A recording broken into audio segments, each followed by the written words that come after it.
20,000 years ago, most of the planet was trying to kill you.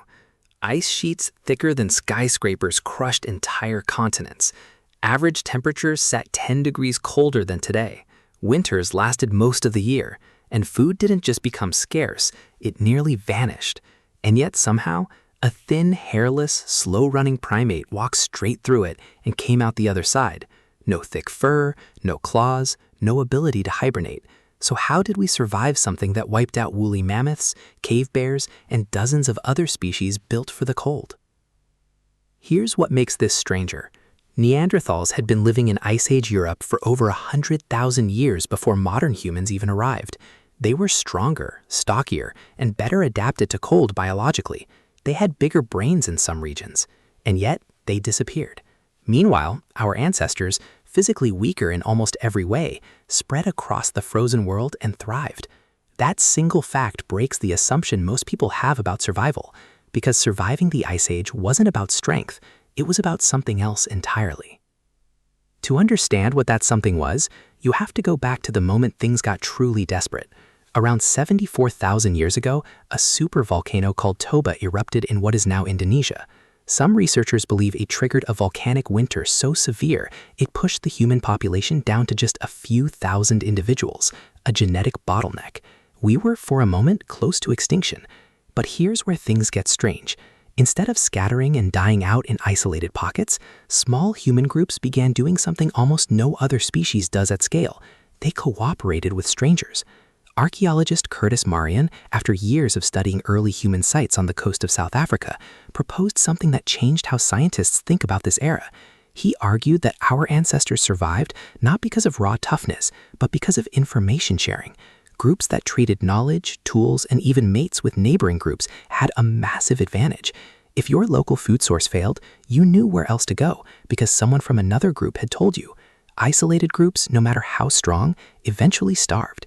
Connected groups adapted. Then scientists discovered something even more unexpected, hidden in animal bones and stone tools scattered across Ice Age campsites. Around 45,000 years ago, in what is now the Czech Republic and Russia, humans began doing something that should not have been possible with modern textiles. They were sewing. Tiny-eyed needles carved from bone, dated to roughly 40,000 years ago, have been found at sites like Denisova Cave. That single tool changed everything. Fitted clothing, tailored to trap body heat, was warmer than the draped animal hides Neanderthals wore. You didn't need thicker fur if you could build your own. But clothing alone doesn't explain the psychology of surviving endless darkness, food scarcity, and constant death around you. This is where it gets genuinely fascinating. Anthropologists studying Ice Age cave art, like the paintings in Chauvet Cave in France dated to around 30,000 years ago, noticed something curious. These weren't just hunting records. They showed rhythm, ritual, and symbolic thinking. Some researchers believe cave art and early ritual practices served a critical psychological function. They created shared meaning during unbearable uncertainty.